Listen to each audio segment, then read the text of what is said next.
बता सकता हूं कि कैसे पाकिस्तान के टुकड़े तय हो रहे हैं, ये दिखाई देने लगा है।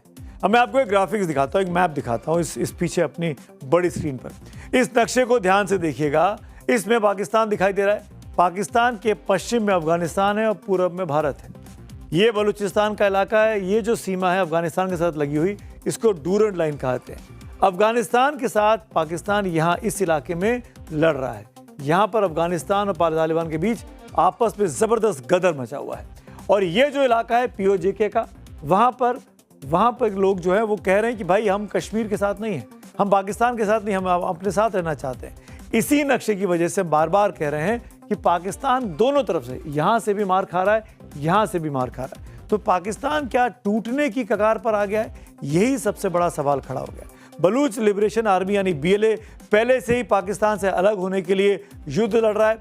अब इसके पूर्व में आई है, यानी भारत की सीमा से सटा का इलाका जो है POJK का, जहां जनता कह रही है कि हमें पाकिस्तान के साथ रहना ही नहीं है। यानी इधर से बलूचिस्तान टूटने को तैयार है और उधर से खैबर पख्तूनख्वा हाथ से निकल रहा है और ऊपर से POJK आज़ाद होने के लिए छटपटा रहा है। पाकिस्तान इस वक्त 2 फ्रंट वॉर के चक्रव्यूह में फंसा हुआ है और शायद ये बहुत बड़ी वजह है कि वहां के लोग अब बातचीत की बात कर रहे हैं, बातचीत की पहल कर रहे हैं। पहला मोर्चा मिलिट्री फ्रंट का है। इसमें TTP और अफगान सेना ने मिलकर मुनीर की फौज के पसीने छुड़ा रखे हैं। पाकिस्तान की अर्थव्यवस्था पहले से ही वेंटिलेटर पे है। उसके पास आटा खरीदने के पैसे नहीं है, जैसे कि खबरें वहां से आती हैं।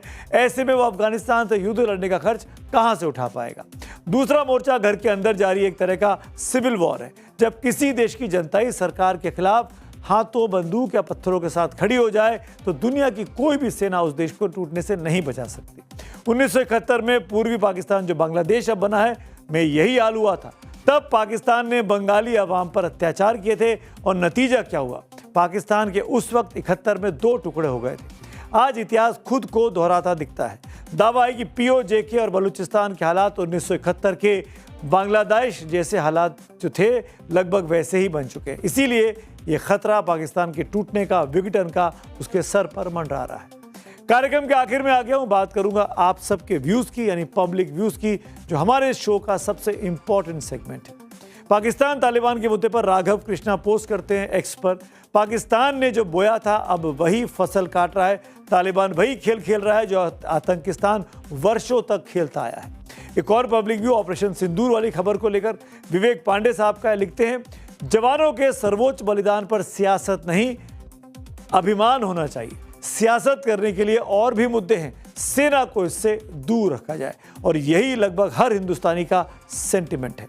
अब इन्हीं औपचारिक पुलिसिया सूत्रों की, सरकारी सूत्रों की माने तो चंपत राय ने पुलिस को यह भी बताया पूछताछ में कि अनिल मिश्रा और गोपाल जी का रोल ट्रस्टी और निगरानी करने वाले लेवल का था, संचालन में भी उनकी मदद लेते थे। आपको याद दिला दूं, चंपत राय के साथ साथ राम मंदिर ट्रस्ट से इस्तीफा देने वाले डॉक्टर अनिल मिश्रा राम मंदिर प्राण प्रतिष्ठा अनुष्ठान के मुख्य यजमान रह चुके हैं और अब उनके ही रिश्तेदार बताए जा रहे अनुकल्प और लवकुश मिश्रा चढ़ावा चोरी के आरोपी बनकर जेल पहुंच गए, जिनके यहाँ पास से कभी 14 लाख तो कभी 16 लाख रुपए रिकवर हुए हैं।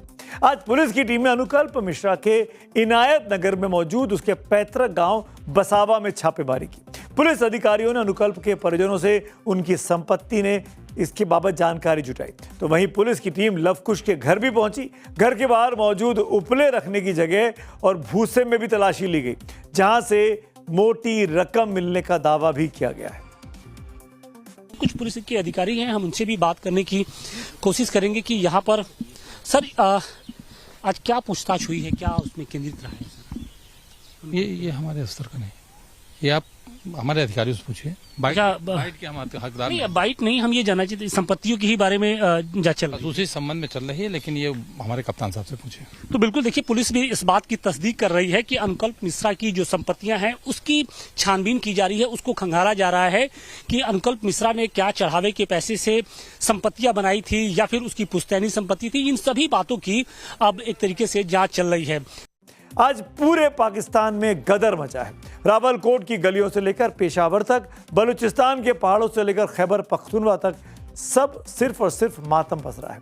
भारत के खिलाफ दिन रात साजिशों का ताना बना बुनने वाला पाकिस्तान आज अपनी ही बनाई सरहदों के चक्रव्यूह में ऐसा फंस गया है कि उसके वजूद के खात्मे की उल्टी गिनती दिखाई दे रही है।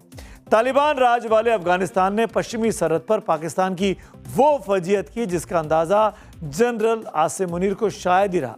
बीती रात अफगानी फाइटर जेट्स और ड्रोन्स ने पाकिस्तान की सरहदों का सीना चीरते हुए बलूचिस्तान और खैबर पख्तूनख्वा में घुसकर ताबड़तोड़ बम बरसाए पाकिस्तान की सेना पर। पाकिस्तान के अंदर घुसकर ऐसी बमबारी की गई जिससे इस्लामाबाद के होश उड़ गए। अफगान सेना ने दावा किया है कि इस भीषण बमबारी में ISIS के कई आतंकी ठिकानों को मिट्टी में मिलाने में वो कामयाब हुए हैं। इतना ही नहीं, पूर्वी सरहद की बात करें तो POJK में आजादी की चिंगारी अब शोला बन चुकी है। रावलकोट में हजार लोग सड़कों पर हैं। नारा एक ही है, कश्मीर पाकिस्तान का हिस्सा नहीं है। पहले आपको पाकिस्तान के पश्चिमी सरहद से आई वो रिपोर्ट दिखाते हैं जिसने इस्लामाबाद से लेकर रावलपिंडी तक के बैठे हुक्मरानों की नींद उड़ा रखी है। तारीख नोट कर लीजिए, क्योंकि ये पाकिस्तान के पतन की शुरुआत है। रविवार को पाकिस्तान ने कायराना हरकत करते हुए अफगानिस्तान की पख्तिया और कुनार प्रांतों पर हवाई हमले किए थे। उस हमले में 28 बेकसूर अफगानी नागरिक मारे गए थे, जिसमें महिलाएं और मासूम बच्चे शामिल थे। संयुक्त राष्ट्र चीखता रहा, लेकिन पाकिस्तान अपनी हरकतों से बाज नहीं आया।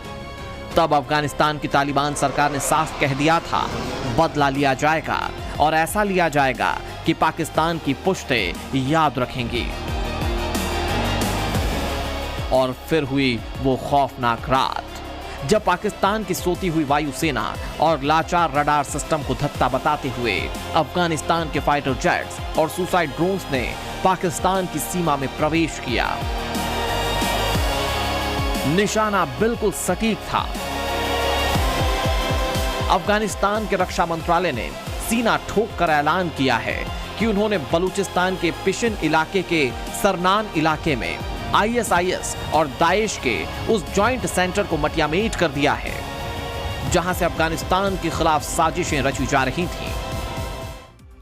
इस बीच एक बड़ी खबर आ रही है। पाकिस्तान और अफगानिस्तान के बीच सैन्य तनातनी पर रूस का एक बड़ा महत्वपूर्ण बयान आया है। मॉस्को ने दोनों देशों से तुरंत संघर्ष रोकने की अपील की है। रूसी विदेश मंत्रालय ने कहा कि दोनों देशों के सैन्य टकराव से आम नागरिकों को भारी नुकसान उठाना पड़ रहा है। क्रेमलिन ने नसीहत दी कि पाकिस्तान और अफगानिस्तान हथियार छोड़ कूटनीतिक रास्तों से अपने विवाद को सुलझाएं।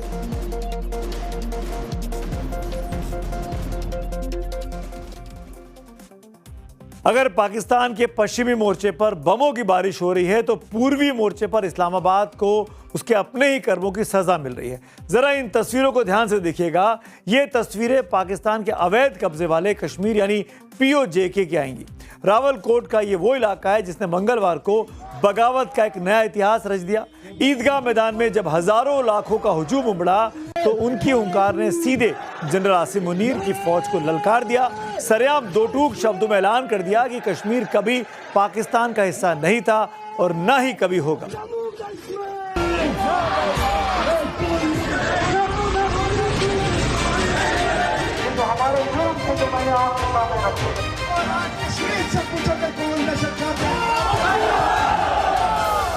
कश्मीर का राग अलापने वाले पाकिस्तान का अपना घर पूरी तरह से जल चुका है। POJK के रावलकोट में जो तस्वीरें सामने आई वो यहाँ की शहबाज सरकार के मुंह पर करारा तमाचा है। जम्मू कश्मीर आवामी एक्शन कमेटी यानी कि JAAC की अगुवाई में चल रहा यह आंदोलन अब बेकाबू हो चुका है। रोटी, कपड़ा, मकान और बिजली के बिलों से शुरू हुई ये लड़ाई अब आजादी के मुकाम पर आ पहुंची है। तो पाकिस्तान जो है वो दोनों तरफ से चल रहा है। दरअसल आपको समझाने के लिए बड़ी आसानी से